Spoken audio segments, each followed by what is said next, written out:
Still in local news, Minister of External Affairs Professor Pieris visited the construction site of the Shangri La Hotel in Hambantota to conduct inspections. 120 million US dollars is estimated to be invested on Shangri La Hotel, which is a 5-star hotel project.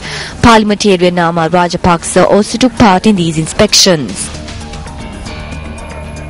There's a great significance in this project. This includes investment. Having hotel chain like Shangri La, trust in the future of Sri Lanka in the investment will establish confidence in others to invest here as well. Large numbers of job opportunities will be created through this. They've already sent employees from here to be trained in other countries.